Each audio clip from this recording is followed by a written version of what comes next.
Shadow wondered how Grelina's charm worked, realizing it was backed by absolute rules that no mortal could resist. At the same time, he questioned how Song Xiaoyu had managed to get a similar stone tablet without becoming a slave herself. Right then, a system notification popped up to show that his experience bar was completely full, prompting Shadow to immediately start his 4th class advancement. As he did, a huge vortex of dark energy swirled around him while his Shadow class officially rose to Tier 4, which instantly doubled all of his main stats. This incredible transformation terrified Lu Jianfeng and the bald leader, who panicked and thought another boss was spawning, while the system alerted Shadow that his stealth level had also been doubled. On top of that, he gained a new passive skill that prevented his attacks from breaking his invisibility, allowing him to keep his hidden attack bonuses active. To make things even better, any attack effects he released while hidden would also stay completely invisible and gain half of his total stealth level as a bonus. Watching this, Lu Jianfeng finally realized that Shadow was simply upgrading his class, completely losing his mind over how amazingly cool the entire process looked. Meanwhile, Shadow quickly calculated his new stats, combining his gear, skills, and class passives to reach a base stealth level of 21,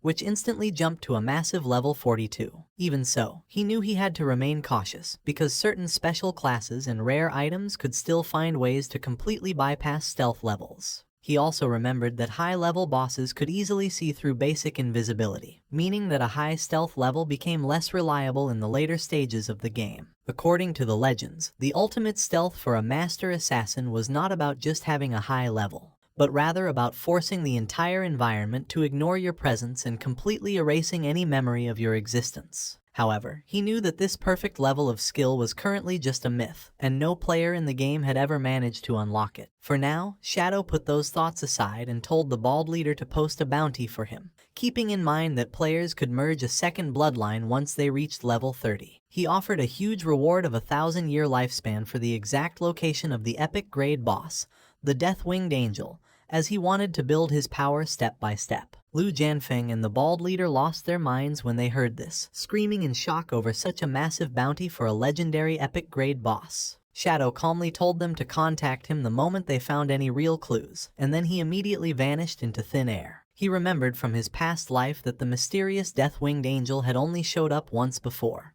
and had been defeated by the player ranked 45th in the world. Because that battle was kept a total secret, the public only knew that merging with the boss's bloodline had instantly boosted that player to global rank 6, proving it was the ultimate upgrade for an assassin. In this current life, Shadow was fully determined to get the legendary first kill of this boss all for himself. He then shared his 1,000-year lifespan bounty across the global server, warning everyone that anyone who gave him fake coordinates would be hunted down and killed. The world chat immediately exploded with activity, leaving players split between praising him as the strongest player alive and calling his boss challenge a complete suicide mission. Meanwhile, deep inside their cave hideout, Zentil reported this massive global bounty to the red-eyed leader, who calmly mentioned that he was already following the news. The leader wondered at how fast Shadow was growing and figured out that he planned to fight the beast alone, while Xiao Yu stood nervously in the background, terrified of such a monster. At that moment, a memory came back to Xiao Yu, and she jumped up to her feet, shouting to the entire guild that she had actually seen the Death-Winged Angel before. The red-eyed leader turned to glare at her with his glowing red eyes, demanding to know the exact location where she had seen it. Xiao Yu explained that in her past life, she and her brother Song Fei had seen the Death-Winged Angel inside the forbidden city of unjust death,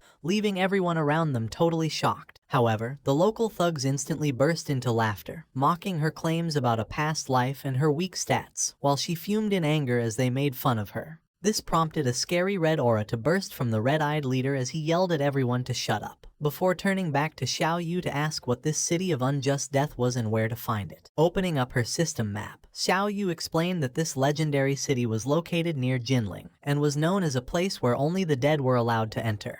Highly interested in this information, the red-eyed leader immediately told Zentil to gather their best squad members so they could set off for those coordinates right away. The other guild members started whispering in confusion, wondering why their leader was taking a low-level girl so seriously, and gossiping about what kind of relationship they had. Overhearing their whispers, the red-eyed leader released another wave of heavy pressure, coldly warning that he would personally kill anyone who ever disrespected Xiao Yu again. Zentil quickly yelled at the men to stop annoying their boss, which made the terrified subordinates quickly apologize, and promise they would never step out of line again. Feeling bold with this powerful backing, a smug Xiaoyu demanded that everyone who had made fun of her get down on their knees, forcing the scared thugs to immediately bow in submission. Crossing her arms, Xiaoyu enjoyed her small victory, thinking to herself that only fools would ever dislike a girl as perfect as her. While walking through the Jinling wasteland, Zentil decided to ask the red-eyed leader a burning question he had been holding back for a long time. He asked why their boss valued Song Xiaoyu and Xiaoyu so much, pointing out that anyone else would have been executed by then for making such massive blunders. In response, the red-eyed leader explained that Song Xiaoyu's unique class ignored stealth levels, which made her tracking skills absolutely essential for hunting down Shadow. He then revealed a shocking secret, explaining that Xiaoyu was actually Shadow's younger sister and the ultimate key to taking him down. A shocked Zentil asked if this was really true, but the red-eyed leader reassured him that he never acted on unconfirmed rumors. On top of that, he had even uncovered Shadow's real-life identity as Qin Feng,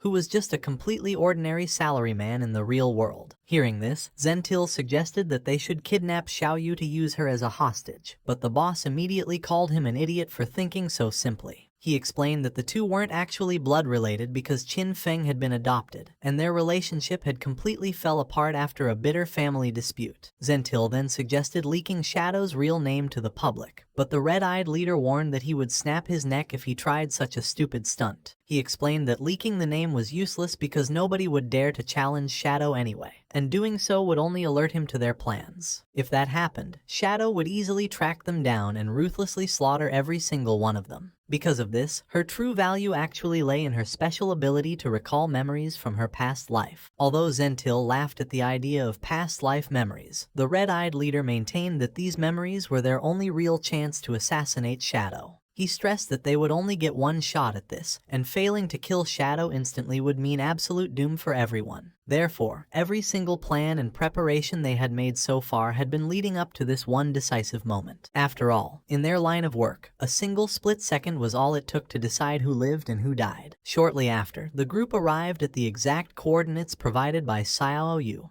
standing right at the entrance of the legendary city of unjust death. Looking down into the terrifyingly dark abyss, Zentil asked if they were really supposed to jump off the edge, and the red-eyed leader confirmed that they had to. Although Zentil hesitated to jump into the bottomless drop, the leader ordered everyone to leap, promising they would survive the fall. With a smile, the leader leapt down first, and his loyal men quickly jumped after him, ready to risk their lives to complete the mission. Even Zentil screamed that he was willing to sacrifice his own life if it meant they could finally defeat Shadow once and for all. As they plunged into the darkness, the red-eyed leader's descent suddenly slowed down to a gentle hover, and his followers watched in amazement as they also stopped falling. Surrounded by complete and utter darkness, the men looked around in wonder, questioning if they had truly entered the city of unjust death. However, they soon realized that their lifespans were draining at an impossible rate, panicking as they saw the decay speed had multiplied by 100 million, leaving them with less than a minute to live. To save his panicking squad, the red-eyed leader quickly activated his stolen Soul Walker class, wrapping everyone in a protective green barrier. Zentil praised his boss upon realizing the skill made them completely immune to the deadly lifespan drain,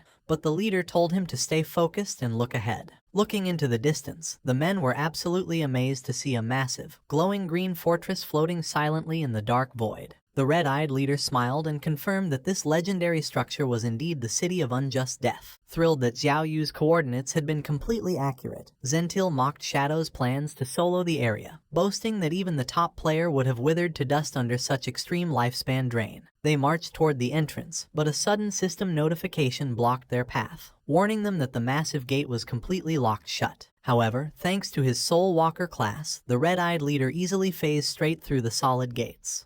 Once they were inside, the squad was incredibly relieved to see a system notification confirming that the insane lifespan decay rate had finally returned to normal. Suddenly, the level 35 epic boss, the Death-Winged Angel, floated down from above and demanded to know how they had managed to enter without a key. Zentil panicked when he heard her speak, reminding the men that epic-grade bosses possessed advanced, human-like intelligence. Unfazed, the red-eyed leader confidently stepped forward and addressed the Death-Winged Angel, claiming that they were actually there to rescue her. The boss instantly laughed at his absurd claim, calling him completely insane before coldly sentencing all of them to death.